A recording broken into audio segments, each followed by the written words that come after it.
Imagine for a second that you have everything ready.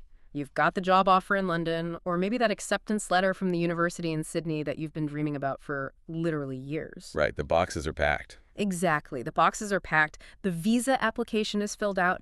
You've even said your goodbyes to your family.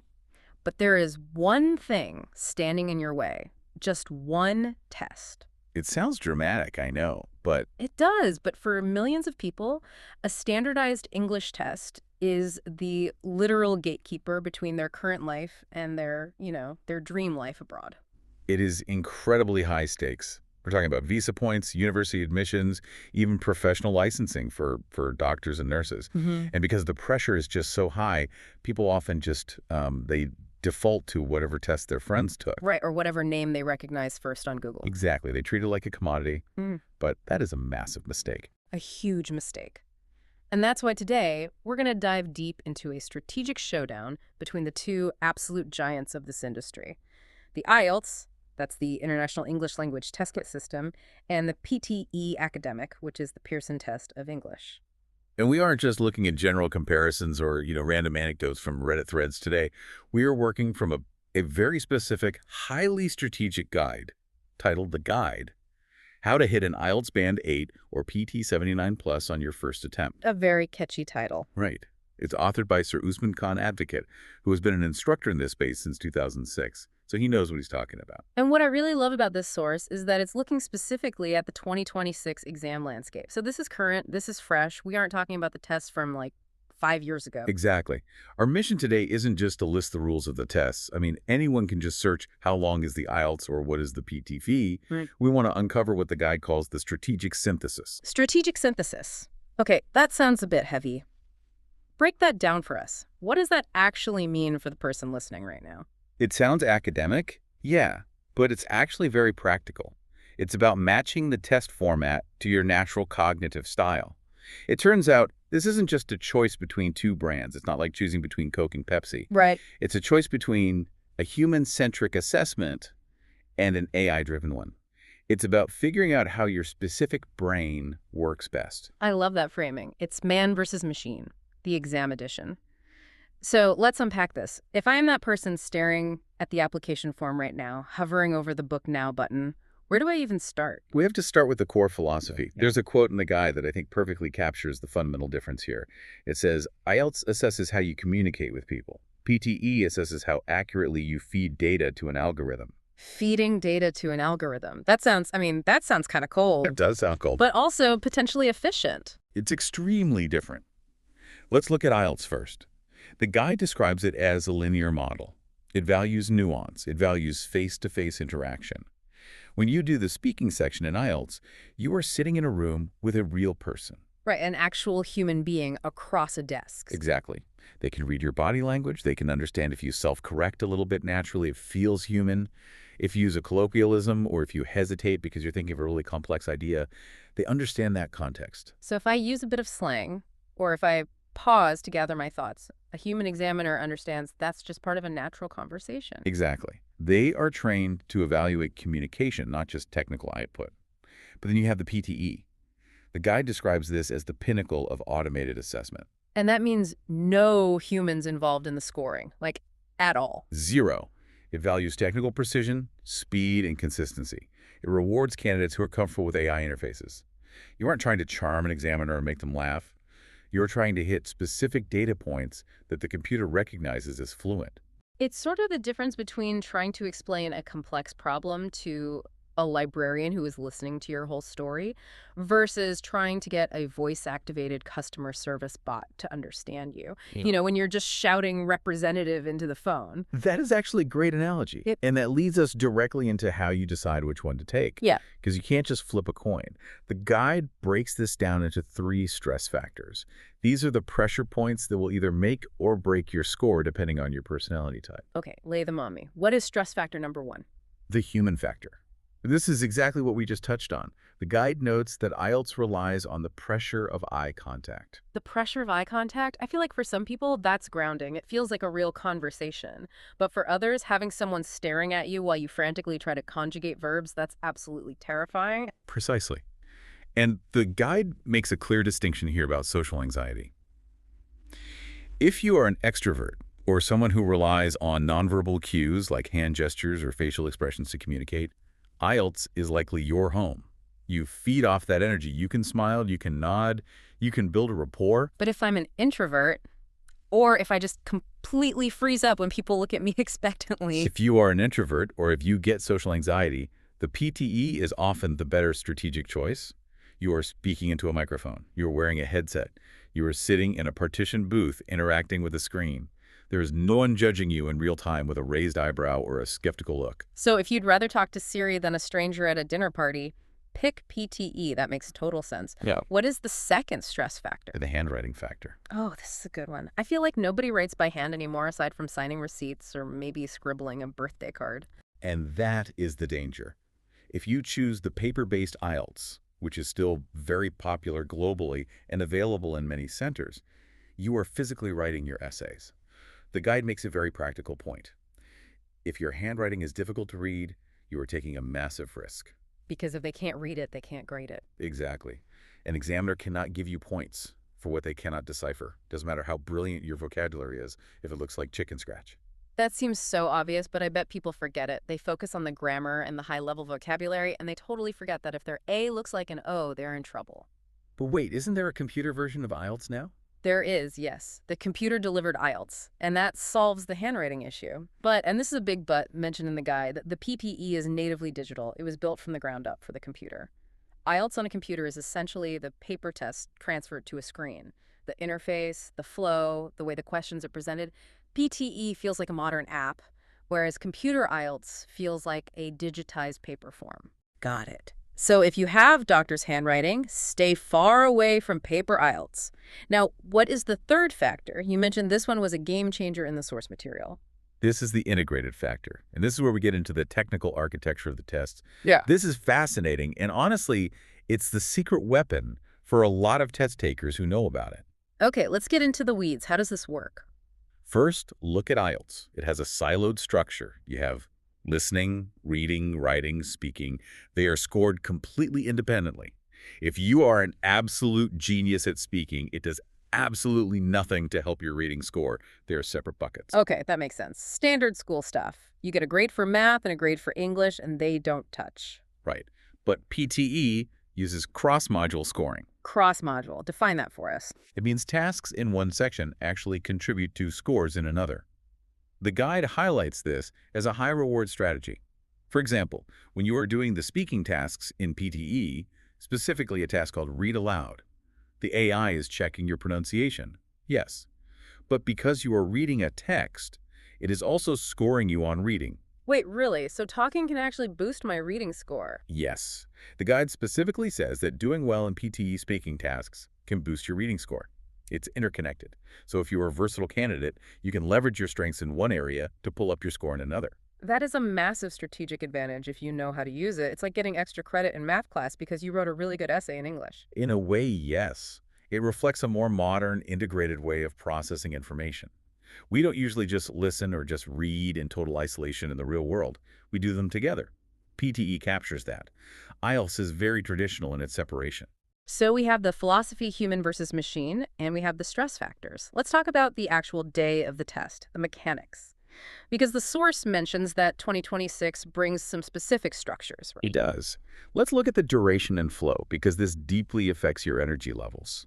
IELTS is described in the source as a marathon requiring mental stamina. You're looking at approximately 2 hours and 45 minutes of testing time. Oof. That is a long time to be intensely focused. That's longer than most movies these days. And here is the kicker. The speaking section, that 11 to 14-minute interview, is often scheduled on a completely different day, or at least a separate time slot. So you might finish the written test, go have lunch, stress out for 3 hours, and then come back for the interview. Or come back the next day. It prolongs the anxiety, it breaks your flow, you have to get into test mode twice. Contrast that with PTE. The guide calls it a continuous sprint. The whole thing is done in a single sitting, and it takes about 2 hours. 2 hours, boom, done. I like the sound of that. Just rip the Band-Aid off. It appeals to a lot of people. But we have to look at the sequence. This is important for the psychological impact. In IELTS, the sequence is typically listening, then reading, then writing. And speaking is separate. So you ease into it with listening, That feels manageable. Exactly. It's a gentle ramp up. Ah, But in the 2026 PTE format, you start with speaking and writing combined. That's a 54 to 67-minute block right at the beginning. whoa. So you walk in, sit down, put on the headset, and immediately have to start talking and writing essays. No warm-up at all. Immediately. Then you move to reading, and you finish with listening. See, I can see that cutting both ways. Some people might want to get the hard stuff out of the way while they're fresh, adrenaline is high, but for others, that might be completely overwhelming to jump right into the deep end. Exactly. If you fatigue easily, starting with a heavy cognitive load of speaking and writing might be better. You use your best energy on the hardest tasks. But if you need time to warm up your English brain, IELTS, starting with listening, might be much gentler. And what about the scores? We all want that superior status for visas or university. What are we actually aiming for? Right. For IELTS, the magic number is usually band 8. That's the superior status. For PTE, you are looking at a score of 79 or higher on their global scale of 10 to 90.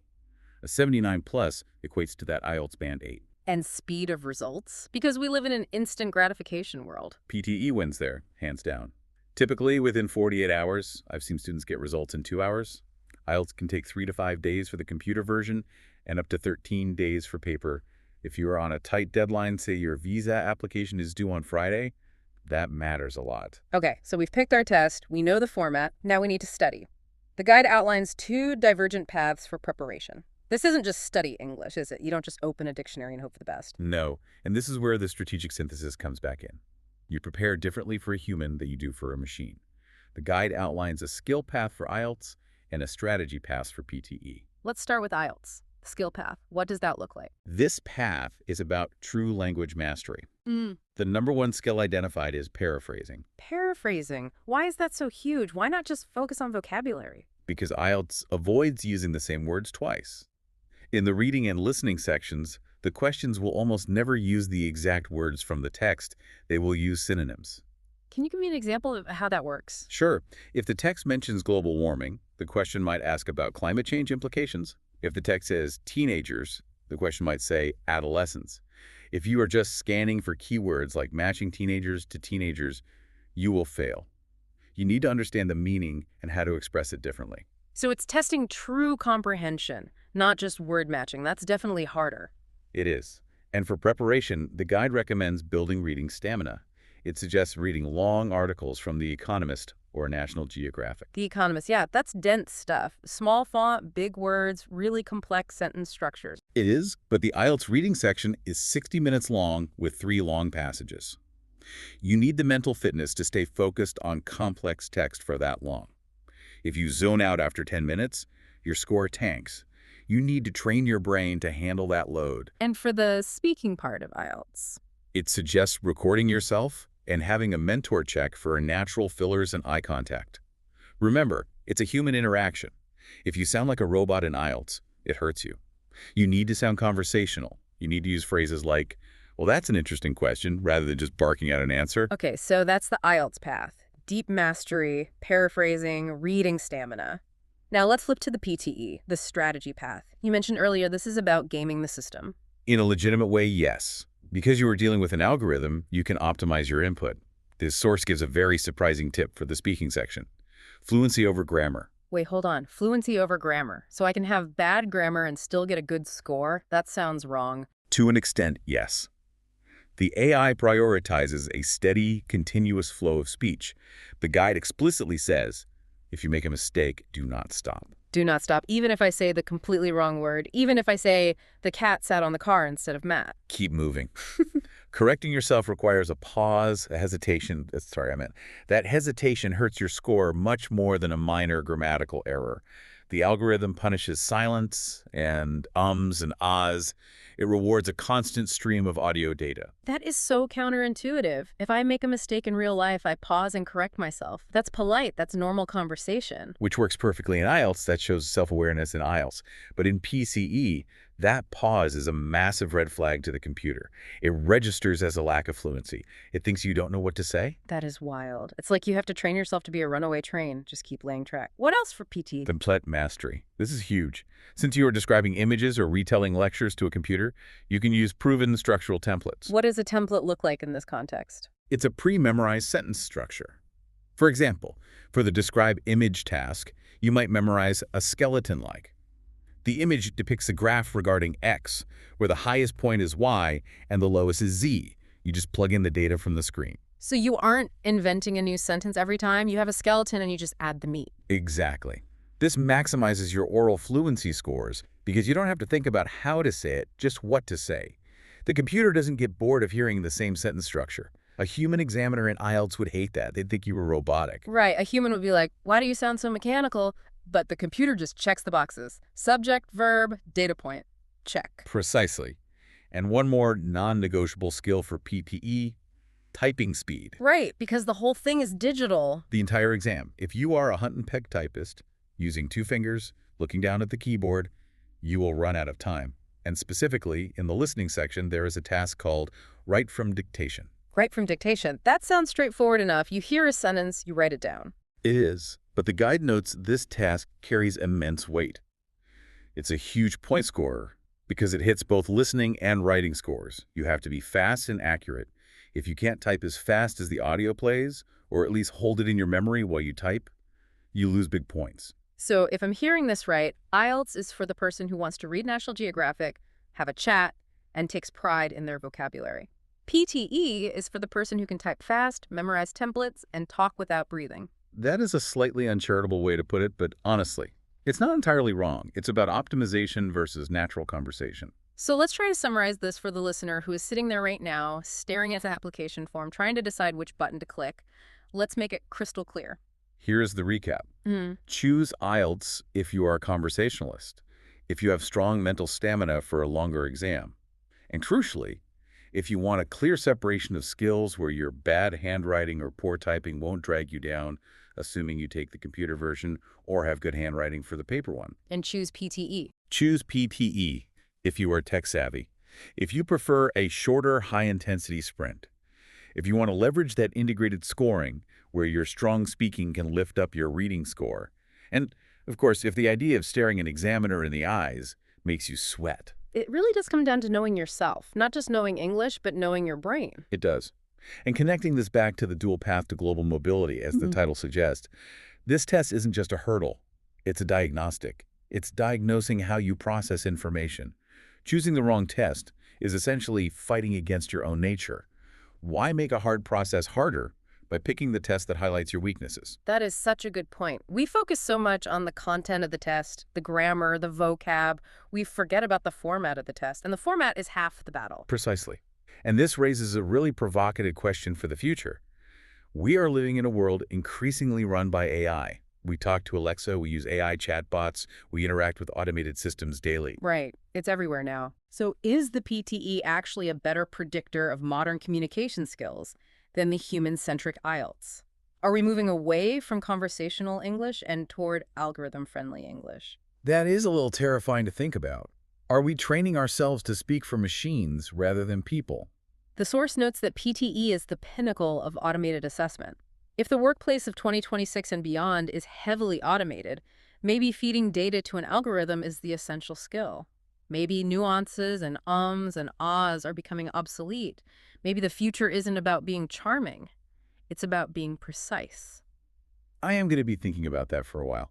Algorithm-friendly English. Well, whether you are a poet at heart or a data entry wizard, there is a path for you. Just make sure you pick the one that actually fits your brain. And prepare accordingly. Don't use IELTS strategies for PTE and vice versa. That is the quickest way to fail. Absolutely. And hey, before you book that test, take a good look at your handwriting. If you can't read your own grocery list, maybe stick to the keyboard. Thanks for joining us on this deep dive. Pleasure to be here. See you next time.